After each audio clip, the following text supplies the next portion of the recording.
Tonight, mixed results for Port Pirie's air quality in the latest lead level report, and a new government program aiming to boost regional South Australia's population.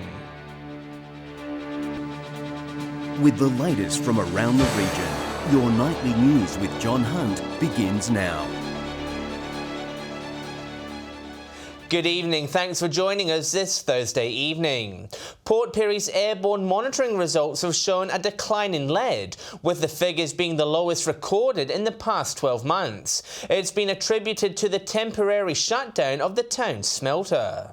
A silver lining to Nearstar's temporary shutdown, with the quarterly lead and air report showing some positive signs. The annual average of the lead and air levels in Port Pirie are the lowest we've seen for some time. It's a different story to last November, where lead levels narrowly missed breaching the operating licence. An 0.4 drop in lead in the air per cubic metre was recorded, with the measuring station on Oliver Street reporting its lowest figure in over a year. We hope that when the smelter is operational again, that we don't see a significant increase in lead and air levels.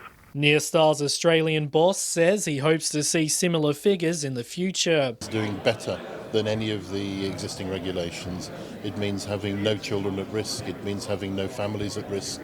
It means having an environment where people can work and live and play. He also says the shutdown may have an upside in helping smoothen the plant's transition, as it allows for inspections which aren't normally able to occur during normal running hours to take place. I hope it will actually accelerate the process of getting the plant up to full speed.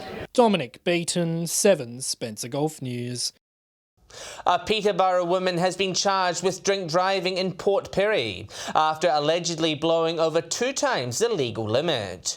The 29-year-old was pulled over at 1 a.m. on Mary Ellie Street, allegedly recording a reading of 0.112. She was issued with a 6-month loss of licence, and her car was impounded for 28 days. She'll face court at a later date.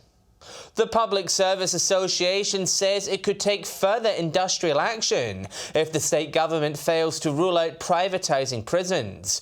Officers walked off the job yesterday, forcing prisons into lockdown. Garth Burley has more. Yesterday's industrial action forced inmates into locked cells at both Port Augusta and Port Lincoln, as brewing tensions between the state government and the PSA reached boiling point. The lockdown sparked in response to future privatisation of state-owned prisons, as well as government benchmarking, which the PSA says will be used to determine corrections staffing numbers. The union fears this one-size-fits-all approach could result in huge job cuts at a number of regional prisons. We expect that reduction in the workforce across the state could be anywhere between 15 and 20%. Treasurer Rob Lucas admits jobs could go at the Mobilong prison, but insists benchmarking will help improve the facility's operations. Taxpayers would want the government to run these things as efficiently as possible.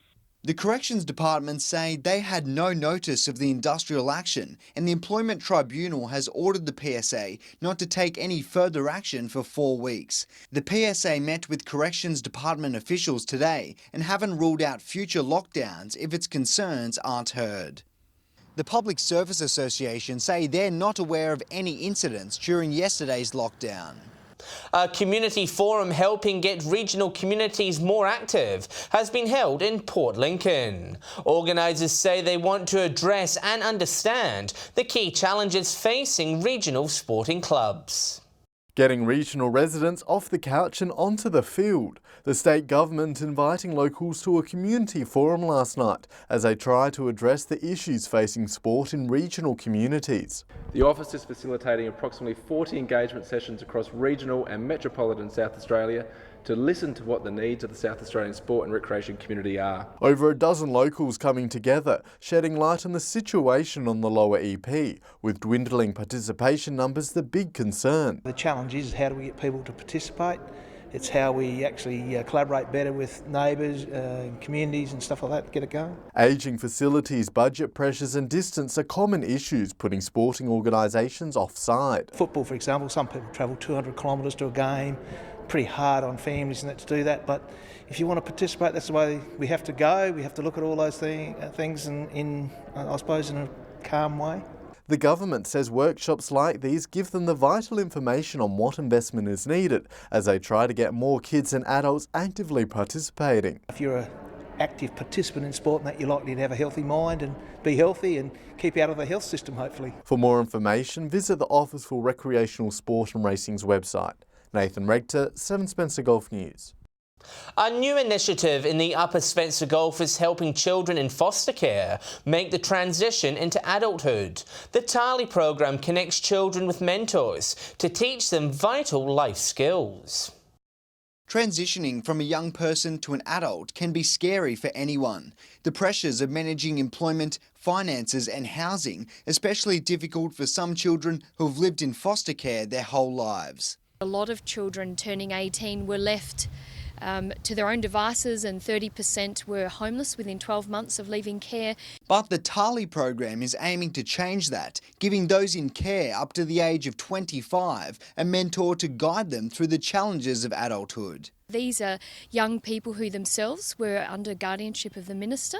The state government program helps young people target goals they want to achieve. They're taught a wide range of things, from basic cooking skills to budgeting, education and employment.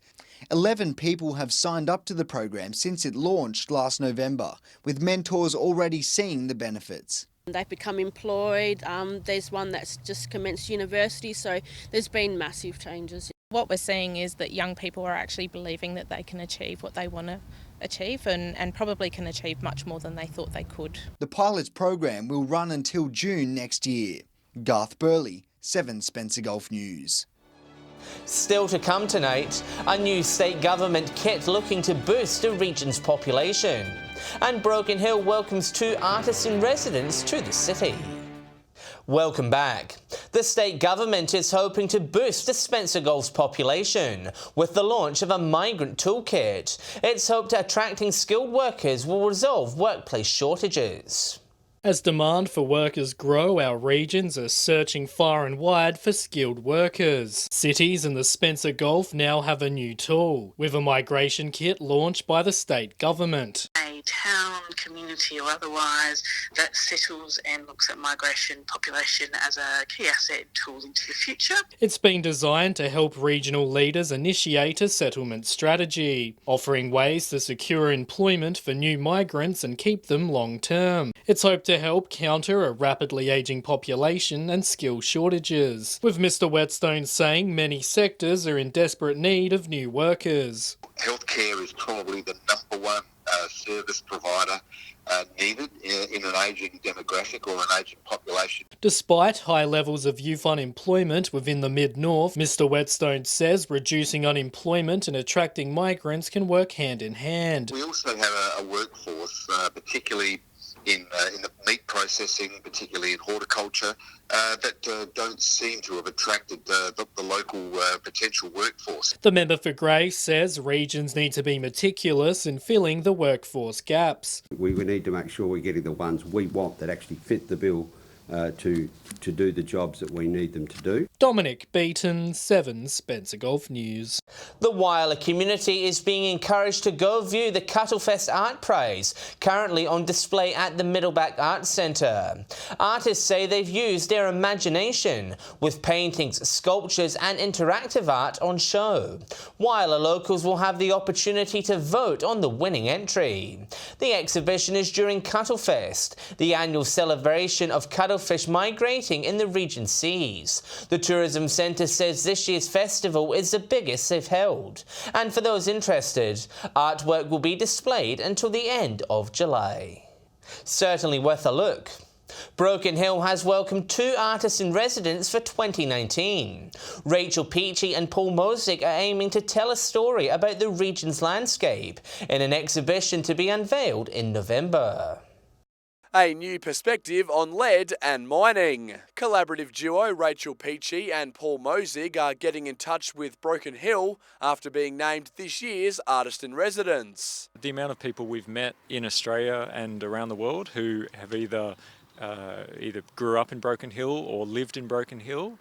We just come across people all the time. They were selected from a number of applicants for this year's program. It's a partnership between Create New South Wales and the local council, awarding $20,000 to a project promoting creativity and social change. We're particularly interested in Broken Hill because of its history and its heritage. Rachel and Paul say their project, currently titled The Terrestrial Scene, will contemplate geological time and explore the surrounding landscape. They aim to tell a story of landscape transformation, lead concentration and community response to adversity. A layered video and sound piece, so dealing with geological time, human scale time and opposing forces in the Broken Hill area. Patrick Reinke, 7 Spencer Gulf News. An Adelaide Rotary Club is driving over 3,000 kilometres around regional South Australia, fundraising for charities. The convoy stopping in Port Lincoln today as part of the trip. With the rev of the engine, they're off once again. The Corolla Capers making their way around South Australia. Just old guys with 30-year-old Corollas just wanted to take it out bush, and it's sort of grown over the years to become a bit of a fundraiser for charity. Well, the dark clouds couldn't put a dampener on this parade, with over a dozen drivers taking up the challenge to drive around 3,000 kilometres around the state, all in the name for charity. End Polio Now, which is a Rotary International project, supplying water filtration plants for schools in Bhutan. This is the 17th year the Regency Park Rotary Clubs hosted the 8-day bash, the team trying to raise $12,000, with the Port Lincoln Rotary Club donating $200 towards the cause. I said when they were coming over at a district conference that we'll help you out if you want to, so we've been doing that and providing them with a little bit of support that we can. Yeah. The journey kicked off in Adelaide last week, with the team travelling north to the Goolwa Ranges before heading for the Lower Eyre Peninsula. For a lot of the people here, it's a chance to get away and see part of the country that's an amazing country. It's just fantastic. Nathan Regter, 7 Spencer Gulf News. Good stuff there. Good luck to everyone involved. Stay with us after the break. We'll find out what fish are biting in the Spencer Gulf. And Britt will have the weekend weather details. Hello again. Broken Hill fitness enthusiasts will soon have a new sport to play in town. The local YMCA will be hosting a dodgeball exhibition night to introduce locals to the game. It's a sport immortalised by Hollywood in 2004. Fast forward 15 years, dodgeball isn't just a playground activity, there's a World Dodgeball Federation governing body and even World Championships. It's a game where everyone of all shapes, sizes, ages, you don't have to be super fit to play. And it's a good time to bring the community together and bond people and also bring people out of the shell. Daniel hopes to set up a local competition similar to the format used in the movie. 6 players aside, 6 balls eliminate all the opposing team's players to win and get a point. Games can sometimes go for 40 minutes. Daniel says the Learn to Play night will run through the rules of dodgeball. It's very new to the town, so people will be, I understand, you're a bit nervous. They're made of foam, so they don't hurt. All right, they're really, really soft. The Dodgeball Come and Try Day will be held next Thursday night. Daniel is encouraging anyone that's interested to come down and have a throw. I'm hoping everyone here will come down and have a go, and if you like it, bring your workmates, bring your friends, bring your best friends, have a go. Patrick Reinke, 7 Spencer Gulf News. You just have to remember the 5 Ds of dodgeball: dodge, duck, dip, dive and dodge. Time to check what's biting in the Gulf. Here's fishing tips.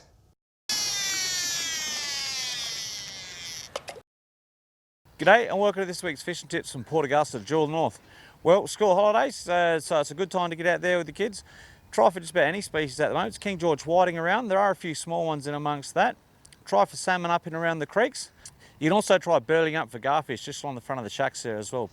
Been getting some good sized ones, a bit of fun there as well. The squid are a bit patchy at the moment, and apparently someone's reported there's hundreds of real tiny ones as well, so we're not quite sure what's going on there. And that's all we have from the Jewel of the North. Welcome another week around the Golf Fishing Tips from Port Pirie. I've got out amongst the guys over this last couple of days and found out what's been happening. Salmon trout are around the place from 3rd to 5th Creek. Lots of times you get them in the run-off tide and you'll get good numbers of them. So plenty of things to do for the kids in that way. King George whiting has still been pretty hard to get hold of, but if you turn around and try your 3rd Creek patches, top end of Ward Spit, top end of Eastern Shoal, you should get yourself a feed of King George whiting. Squid has still been there as well, so you can catch a few of them. But a bit of the snapper to be on the local shallow water drops. G'day and welcome to Fishing Tips in Port Lincoln. Well, the local bays have been fishing a little bit quiet over the past week, but some good reports of whiting have come from the passage. Also mixed in with them are quite a few red mullet, and there's been some nice queen snapper caught around some of the reefy areas throughout the passage over the last week as well. Down on the south coast of Port Lincoln, there's been some nice schools of salmon, especially towards the Wanna end of Sleaford Bay. And up the coast at Cowell, there's been some yellowfin whiting caught in Franklin Harbour. Well, that's it for this week. We'll see you again with more fishing tips next week. And with the latest weather forecast, here's Britt.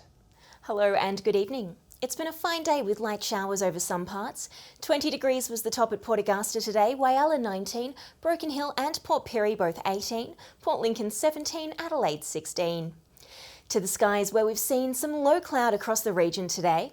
And moving to tomorrow now, we'll start with the Gulf waters. Westerly winds at up to 25 knots and seas at up to 2.5 metres tomorrow. And we can expect wet conditions with strong winds over Port Lincoln. Port Augusta remaining dry with an expected top of 19. Corn also 19, Whyalla, Broken Hill and Adelaide all 18. Port Lincoln, Woodna and Port Pirie 16, Coffin Bay, Cleve and Kadina 15, Clare with a top of 13 degrees. Looking ahead to the weekend, Port Lincoln expecting cloudy conditions on Saturday with showers on Sunday. Cleve and Woodna both with a fine start to the weekend and more cloud coming in on Sunday. Whyalla and Port Augusta both looking fine and partly cloudy across the weekend, maximums of 15 degrees both days. Kadina fine on Saturday with showers expected on Sunday. Port Pirie, a wet start to the weekend, dry and cloudy on Sunday. Clare, fine on Saturday with a Sunday shower or two. And finally, Broken Hill remaining partly cloudy through the weekend. And John, that's it from me for now, but I'll see you a little later this evening with a local weather update. Thanks, Britt. And that's the local news this Thursday evening. Thanks so much for your company. I'll have some updates later on in the evening, but until then, enjoy your evening's viewing here on 7. On behalf of the team, it's good night.